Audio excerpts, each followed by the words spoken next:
Every story appears ordinary till you see the core side of it. And what you're looking for is the story behind the news. We bring it to you from Lagos, the commercial capital of Nigeria. Giving you all sides and political stories round the clock. Every detail from the start line to the final whistle.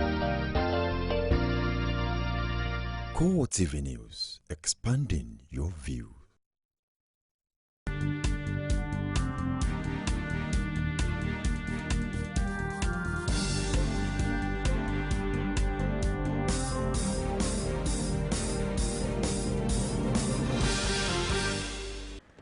A very good evening to you and welcome to CoreTV Primetime News. I am Nena Nyama. On our major story tonight, the federal government has signed a 2.3 billion naira assistance agreement aimed at fighting extreme poverty with the United States Agency for International Development.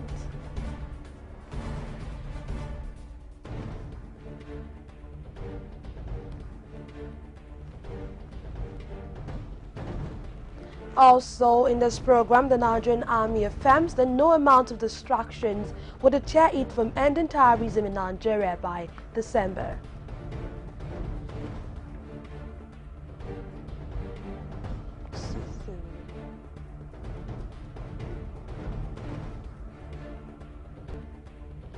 PDP-APC trade words over Ekiti State Government airports.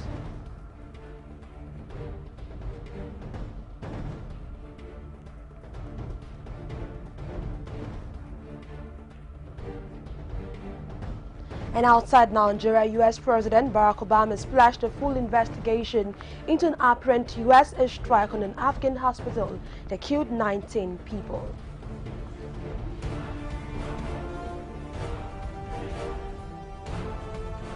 Thank you so very much for joining me tonight. The federal government has signed a $2.3 billion assistance agreement aimed at fighting extreme poverty with the United States Agency for International Development. The senior special assistant to the Vice President on Media and Publicity, Laolu Akande, disclosed this in a statement today. Akande said the agreement would help the government to combat extreme poverty among Nigerians over the next 5 years. He said Vice President Yemi Osinbajo signed the agreement on behalf of the federal government, while the U.S. aid head of mission in Nigeria, Michael Harvey, signed on behalf of the U.S. government during a meeting at the presidential villa, Abuja. He quoted Osinbajo as noting that since President Muhammadu Buhari's visit to the U.S., President Barack Obama in the White House in July, Nigerian government has seen better cooperation from the U.S.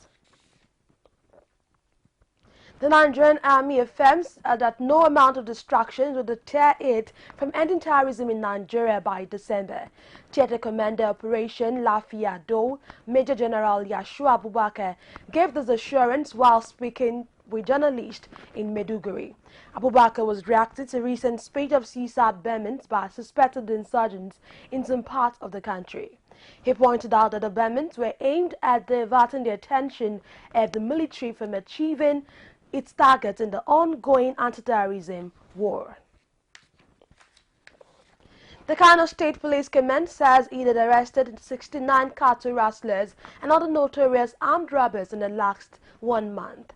Mohammed Katsina, Police Commissioner, disclosed this when he visited Gidankare village in Sumaila local government area.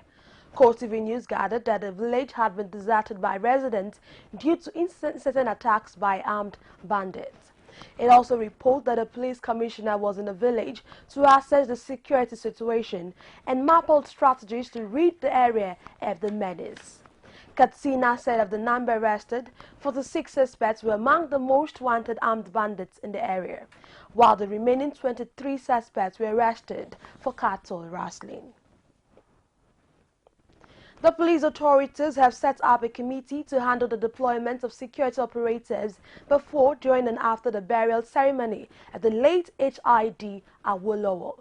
The Ogun State Police Public Relations Officer Muyiwa Adejobi said this was in fulfillment of the Inspector General of Police Solomon Aras's promise that the police would participate fully in the burial of the matriarch of the Awolowo family, who died on September 19, 2015. According to him, the committee is headed by the Assistant Inspector General of Police in charge of Zone 2, Lagos, Bala Hassan. The move by Ekiti State government to have its own airport has been criticized by the State All Progressive Congress (APC. While the government sees the airport as an economic booster, the APC said it is a drain pipe that can threaten the economic survival of the state. Our correspondent Rashid has more in this report. As part of efforts to urbanize Ekiti State in order to attract investors, the state government has embarked on an airport construction project which has left many disgruntled than excited.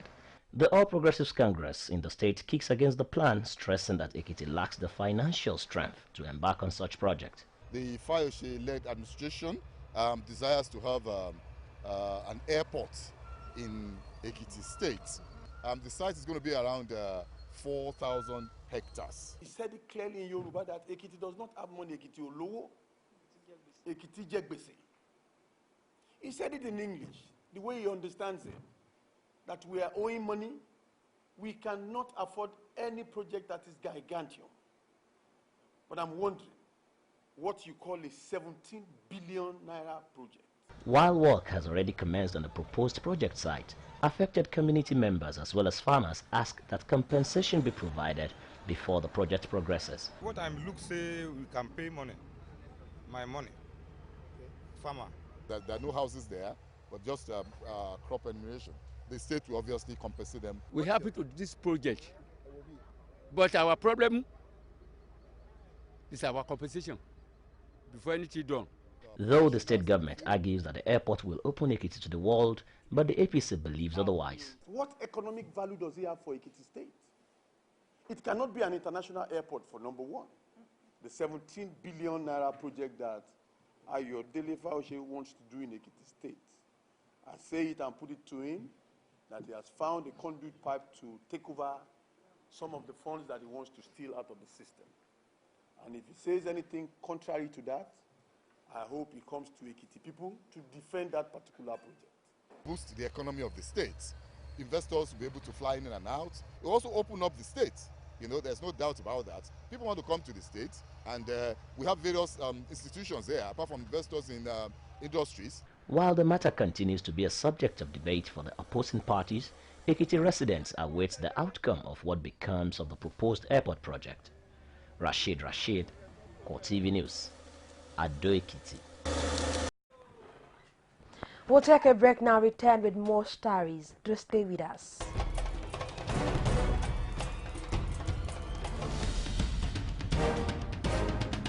This is what the people are saying. You don't run a big economy with generator. They need to do more in terms of energy and power.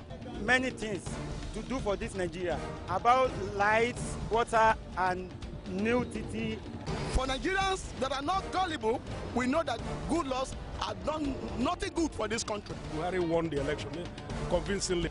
Talk to your husband that you should keep promise about what you said, and because people are watching you, you know, another election is coming. Also, some people will strong for Yoruba land. Will be strong man. We don't die. This nation is moving forward. The best is going to take place. The people giving voice to the voiceless. Some pundits believe that as long as the political system is driven by selected few, corruption may be difficult to fight.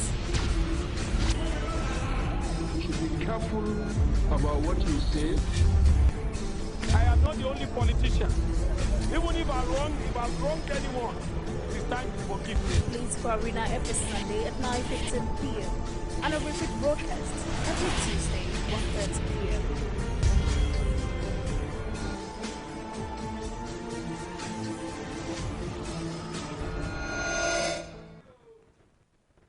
Glad to have you back. You're still watching CoreTV Primetime News. A reminder of our top stories.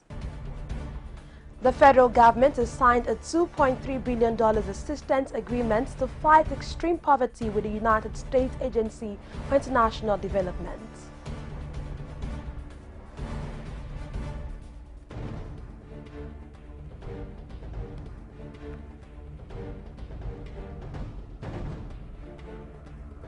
Also, the Nigerian army affirms that no amount of distractions would deter it from ending terrorism in Nigeria by December.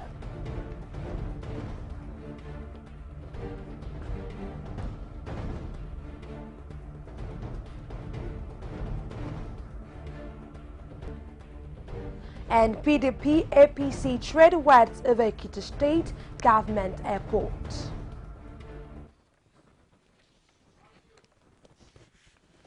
For more of our news stories, join us on our social media platforms, facebook.com/CoreTV News. On Twitter at CoreTV News NG. On our YouTube channel, youtube.com/CoreTV /Space News. The venue of the governorship tribunal sitting in Jos witnessed massive turnout of political supporters due to the appearance of Governor Simon Lalong at the court, which eventually raised many reactions among political divide. Our correspondent who was at the tribunal found this reports. The presence of Governor Lalong at the governorship tribunal sitting in Jos has received mixed reactions from the citizens of the state. The governorship tribunal case, which is between Yang Pagok of the People's Democratic Party and Governor Simon Lalong of the All Progressives Congress, gained momentum last week when the PDP sought relief of the Supreme Court to invalidate the decision of the Court of Appeals sitting in Jos, who had expunged the testimony of their witness from the ongoing tribunal case. Simon Lalong is a lawyer. He has every right to be in the court chamber. Because if you're a Christian and you come to church, nobody should argue. If you're a Muslim and you go to the mosque, nobody should argue. But because he's a subject in this matter, from my own perspective, I think he shouldn't appear if not called upon. Maybe because it's the governor of Plateau State, you can see how crowded the place is. Crowd have come, but it will not affect the judgment in any way because the judiciary cannot be messed up with simply because he's here. Well, I expect that victory will prevail. PDP won election. You can see from the scratch. PDP has House of Assembly majority, have 3 senators in the state, have also members of House of Reps, 6 members of House of Reps. So you can see, you cannot just lose the governor. The governor is a symbol of the state, and PDP has always been progressive in Plateau State. Although on a visit to the police headquarters Jos, the State Police Commissioner assured of sufficient security for the tribunal. As far as tribunal is concerned, our duty is to provide security for the venue and provide security for the judges. Stop. As the governorship tribunal case swung in the already troubled state, however, the onus lies on the security agencies to ensure that there is no further destruction of life and property in Plateau State. As Nigeria marks her 55th independence anniversary, the need for Nigerians to contribute to the growth and development of the nation has been brought to the fore. This was the crux of discussion at a forum organized to celebrate reputable Nigerians. Precious Kingston has more in this report presented from our studios. As the nation looks back at the past 55 years, there is need to celebrate Nigerians who have contributed to the development of the country in the different fields. This necessitated the presentation of awards organized by Millennium Development Goals Global Magazine in a bid to stir up relevant agencies in achieving the Millennium Development Goals, MDG. It's patriotism.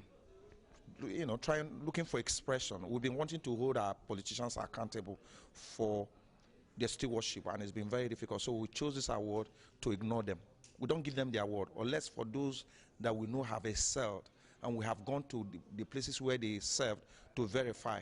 Some participants called the Nigerians to give the present administration necessary support to move the nation to greater heights, while also sharing experiences in the path of achieving Millennium Development Goals. I'm hoping now with the present regime, with the change that we're experiencing that has come on board, that the government of President Muhammadu Buhari will do a great deal. As you can see, he's starting out very nicely, correct way. The issue of insecurity is tackling it, and there's a lot of progress going on in that area. And I know that one of his cardinal principles is to work on education, youth unemployment, empowerment, especially of the women and the youth. This is part of the Millennium Goal Development Plans. I'm challenged. I'm challenged. To me, I feel that I'm on my way out of the profession. But I've come to realize that within or outside the profession, I hold this profession a lot. And I'll continue to do my best to add value to journalism and also to encourage the younger ones. There is no quick money in journalism, but you have, when they talk of integrity, journalism gives you integrity. Speaking on the issue of security, one of the participants pointed out that the Buhari-led administration needs to be more proficient in the fight against terrorism. Why don't you call them? And what happened? A group came out and said they were against Western education. By extension, that means they were declaring their opposition for civilization, for development, for growth. So why don't you ask them that, come, what exactly is your problem? Let's talk about it and nip it at the bud. But we have come to discover, really, that some government officials needed that to distract Nigerians to perpetrate their corruption, which we are all reading about now. But if at this point in time, and with the good result the military has achieved so far, if there is an opportunity for them to talk, why not? And it may be a sign of weakness from the part of the Boko Haram that, hey, very soon the government may clamp down on us, let's quickly go and surrender and go for amnesty. It's a welcome development. We need a secure environment to attract foreign direct investment. The importance of Millennium Development Goals, MDG, in the country cannot be overemphasized. For Nigeria to stand at par with other countries in the world, many believe that all hands must be on deck to achieve these goals. Housing is one of the basic necessities of life, and it is a yardstick to measure development in any state. The problem of good accommodation has been a major issue of disintended tenants of number 7 Odiroye Street in Ogba, Lagos, facing the ordeal of being a victim of circumstance where they were defrauded by unsuspected estate agents. Our correspondent Emmanuel Ajayi, who visited the area, has more in this report. Getting a good accommodation is one of the challenges facing some residents in Lagos. For these intending tenants at number 7 Odiroye Street, Ogba, Lagos, they are truly victims of circumstance where they were scammed by unsuspected estate agents in the course of seeking a better accommodation. There are 15 apartments in this particular building, and over 300 people have paid for this apartment. For these intending tenants, they have this ordeal to narrate. I think about 6 months ago, I was here. I met Mr. Wale. So he said they want to give this place out for rent. So he collected 100,000 from me. He now said I should bring the balance the next month, that they will finish the building. When I came back, they said I should come back the next day. That I should give them a week again. Later, when I came back the next day again, they now collected 50,000 from me again, making 150 for my room. They showed me the room, showed me everything. I paid through bank transfer to their Access Bank account. I also issued a check for the balance, requesting for their driver's license details, so that I'll tell the bank to pay them through their driver's license. And they asked me to come and get the key on October 1st by 9 a.m. I just wanted to return the tenancy agreement on Wednesday afternoon, and I saw a crowd of people saying that we've been scammed. So I paid in, that was April this year, a room and parlor self-contained at the rate of 210,000 naira. So I've been kind of, they asked me to come today, come tomorrow. I've been coming, the renovation work was going on steady, actually. But to my greatest surprise today, they assured me that this month, September ending, I will have my access to my apartment. When I came this morning, I was surprised I see crowd here. These tenants have been given keys for their apartments, and they remain resolute despite broken windows and having one apartment for more than one tenant. The total package was 180 I paid. So each month, every day, he would tell me the next month thing, the next month thing. It was last month, he said I should come on 29. I actually came and they gave me key and all these things to the agreement that giving me the receipt before to sign and return. The following day I came to wash, I saw that other people were coming, that they paid the same place. I don't pack now. Anybody will want to enter now, we go fight now. You go kill yourself inside that room. So, now my money, not be my money, I don't go fight now. 100,000 now.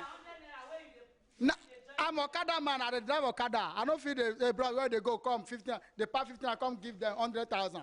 Make they go like that, make I leave that room. I don't feel leave that room. This morning, they still said I should not enter, but I entered there. That place is meant for me. The bunch of keys is with me, my receipt is with me, then the agreement that I signed for is with me. That is my room, that's how it is. Here at number 7 Oduroye Street in Ogba, Lagos, there are 15 apartments in this particular building and over 300 people have paid for each of these apartments. It is expected that the government will take proactive measures in dealing with the issue of fraudulent means of deceiving people. From Lagos, I'm Emmanuel Ajayi, reporting for CoreTV News. Adolescence is a period characterized by the development or body changes in a child towards adulthood. In girls, the breast develops, while in boys, the voice deepens. The stage is popularly referred to as the teenage years and puberty. In the face of rising teenage pregnancy, parents are more worried at alarming statistics which puts 150 ladies under 19 getting pregnant out of every 1,000 Nigerian women.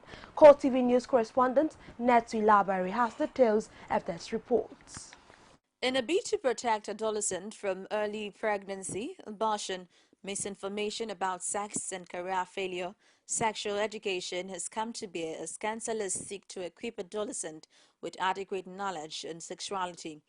Oluwafunsho Bukoye, Program Associate for a non-government organization, Action Health Incorporated, has challenged the young generation to focus more on overcoming challenges that serves as a stumbling block to the future. So we see that this nation is a youthful nation, and in most cases, young people challenges, like young people issues, are not addressed.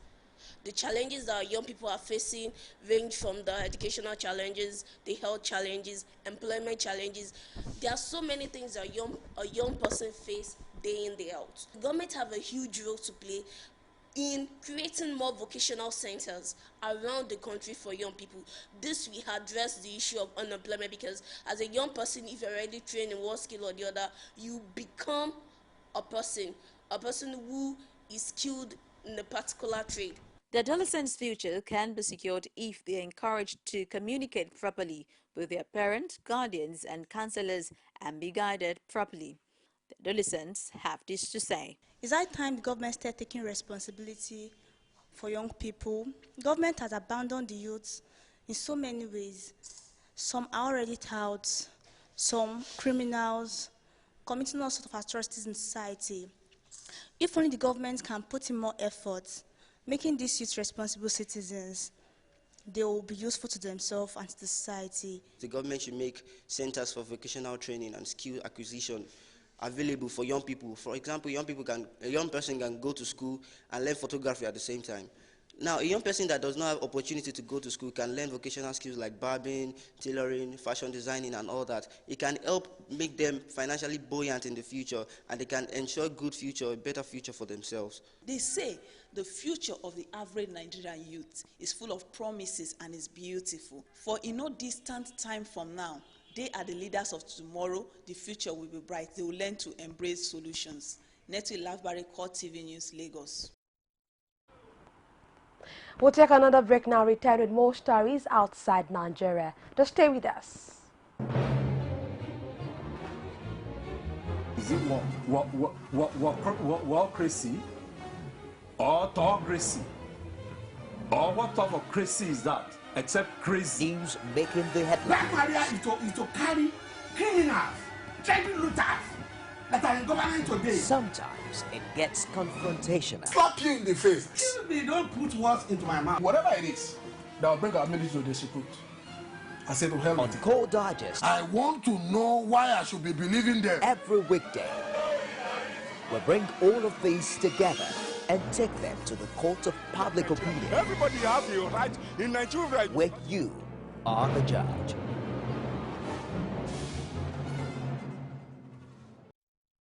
You can now watch CoreTV News live from anywhere in the world on our website www.coretvnews.com. Click on Live TV on our website and watch us live. And welcome to CoreTV Primetime Days. To follow us on Twitter, click on Twitter icon on our website. On Facebook, click on the Facebook and YouTube to see all our previous news production. You can also watch us live on YouTube. Click CoreTV, leave a space, then news. CoreTV News, our 24-hour news station. Glad to have you back on the foreign scene. U.S. President Barack Obama has pledged a full investigation into an apparent U.S. airstrike on an Afghan hospital that killed 19 persons. In a statement released by the White House, Obama offered his deepest condolences for what he described as a tragic incident, adding that he awaits the result of the inquiry before making a definite judgment as to the circumstances of the tragedy. Doctors Without Borders disclosed that 12 staff members and at least 7 patients, including 3 children, were killed and 37 persons were injured. MSF pointed out that the attack constitutes a grave violation of international humanitarian law. The air raid came days after Taliban fighters seized control of the strategic northern city of Kunduz in their most spectacular victory since being voted from power by a U.S.-led coalition in 2001. Syrian President Bashar al-Assad says a coalition between Syria, Russia, Iran and Iraq must succeed or else the whole region will be destroyed. Assad also criticized the U.S.-led coalition and its airstrikes in Syria and Iraq as counterproductive, stressing that terrorism had only spread. Meanwhile, Russia has carried out more airstrikes in Syria and it says targeted so-called Islamic State positions. Syrian activists say the raids appear to have focused on other rebel groups. In an interview with Iranian state television, reported by the Syrian presidency tweeted feed, President Assad said Syria, Russia, Iran and Iraq were united in battling terrorism and would achieve practical results, unlike the U.S.-led coalition. Assad's international opponents say a negotiated solution to Syria's 4-year-old civil war must involve the president stepping down, although some Western nations now say it could remain during the transitional period. But Assad has insisted that discussion about the political system officials in Syria is an internal Syrian affair. Israeli police has closed access to the old city of Jerusalem for Palestinian men who are not residents of the area after 2 attacks in less than 12 hours that saw the killing of 2 Israelis.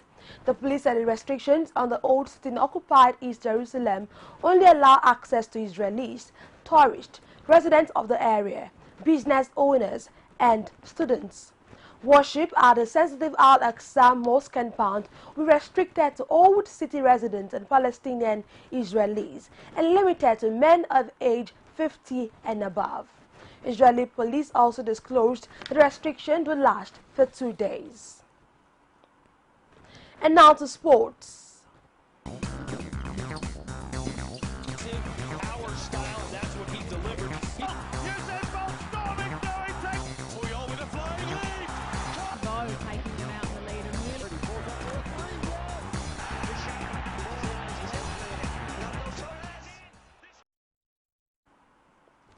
Ahmed Musa scored the 6th league goal of the season today as CSKA Moscow beat Dynamo Moscow on March Day 11 of the Russia Premier League.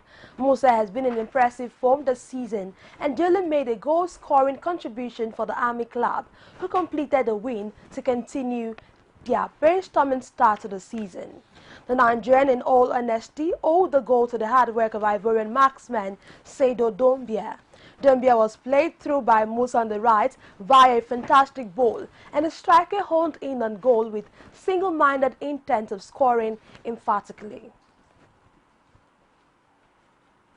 Arsenal scored twice in the opening 7 minutes and ended the match as a contest with a third 19th as they crushed Manchester United 3-0 to move above them into second place in the Premier League at the Emirates today. The Gunners demolished United with some brilliant passing football, taking the lead when Alexis Sanchez scored with a clever near-post flick after 6 minutes. They doubled their lead a minute later when Mesut Ozil rifled in from 12 meters and completed the route when Sanchez blasted in an unstoppable shot for his 6th goal in his last 3 games after 19 minutes. United were top of the table at the start of the weekend, rarely got going against the home side, who are always in control and never looked like slipping up with Peter Cech, only seriously troubled once. The victory was Arsenal's biggest against United for 17 years and lifted them to 16 points. In tennis, Venus Williams won a 47th WTA singles title as opponent Gabin Muguruza pulled out of the Wuhan Open final with an ankle injury when trailing 6-3, 3-0. Both players came to the tournament less than fully fit, with Williams, 35, struggling with a thigh problem. The American, a 7-time Grand Slam champion, used her experience to good effect in the first set at the final. She broke Wimbledon finalist Muguruza twice in the second set before the 21-year-old Spaniard withdrew. And finally, Italy's Vincenzo Nibali won his first monument with a breakaway victory, 204 45 Giro di Lombardia. The Astana rider broke clear on the descent of the Civiglio, the penultimate hill, to open up a 40-second lead with 10 kilometers remaining. His advantage was cut to 11 seconds on the final climb by Daniel Moreno, but Nibali again descended quicker to win in 6 hours, 16 minutes, 28 seconds. Moreno was 21 seconds adrift, with Ty Bart Pinot 32 seconds back in third. Nibali's victory in the 5th and final monument of the season, Milan-San Remo, the Tour of Flanders, Paris-Roubaix and Ligue Bastogne-Liège are the other 4, is also the first by an Italian since Damiano Cunego won the Giro di Lombardia in 2008. And that's it on CoreTV Primetime News. Before we go, a quick recap of our top stories. The federal government has signed a $2.3 billion assistance agreement to fight extreme poverty with the United States Agency for International Development.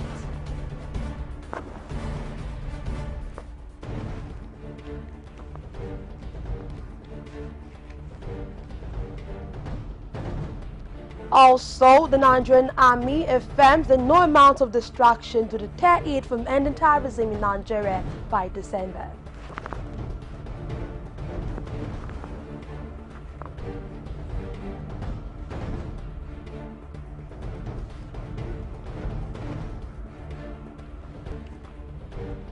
And finally, PDP APC trade wars over Ekiti State Government Airport.